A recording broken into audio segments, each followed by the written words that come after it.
Magandang umaga po sa lahat. Luzon, Visayas, Mindanao, kung saan kayong dako ng mundo po tayo nagbabalik dito sa ating munting channel. Samuel Soriano, TV29, para mag-discuss ulit ng another coins. At ito po ay ating hiling, pangulikta ng bariya. Kaya ho tayo nandito nagsiseling ng kanilang mga halaga, ang aking mga koleksyon para malaman natin kung magkano na ang kanilang mga presyo. Ayan po. Maraming salamat po sa aking mga subscriber dyan. Kung saan kayong dako ng mundo po. Keep safe po sa lahat and God bless. Thank you so much sa aking mga subscriber.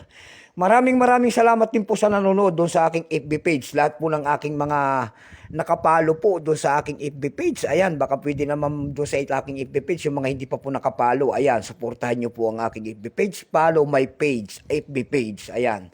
Maraming salamat po dyan sa aking FB page, Samuel Soriano, yung mga nakapalo sa akin. Thank you so much din. Yun naman po hindi pa po nakapag-subscribe dito sa aking YouTube channel. Ayan.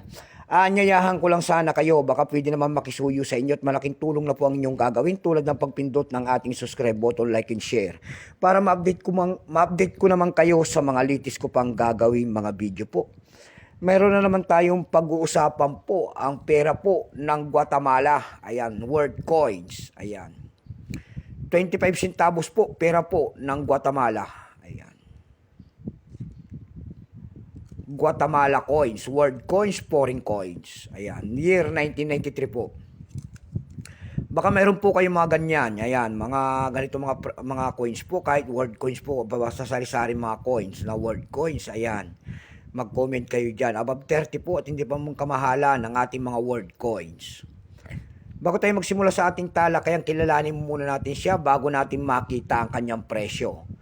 Issue po, Guatemala po, Period Republic, 1841 up to date po. Type Standard Circulation Coins, years 1997 hanggang 2000.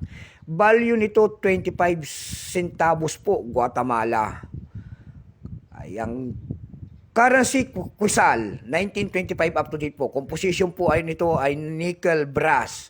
May bigat lamang itong 8 grams, may haba pong 27 mm. May kapal po naman itong 1.96 mm. Hugis po, syempre bilog.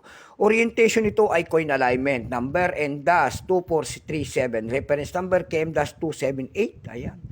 Republic of Guatemala. Ito pong year 1993, ito po ay 13%. Ayan, wala pa pong may pakitang mintage kung ilang piraso ang ginawa sa barya na ito ng Guatemala. Pero may price na rin ito doon sa ating numista. Yung kanyang very fine 34, extra fine 34, almost uncirculated 39 pesos. Ang circulated nito ay nagkakahalaga po ng 61 pesos. Dakot naman tayo sa kanyang presyo doon sa ating ebay.com. Doon sa ating ebay.com may nagbebenta na po doon ng $12.99 nito. Nasundan po yan ng $5. And then $4.99. Yung pinakamalit po na bintahan doon ay nagkakahalaga po ng $3.50.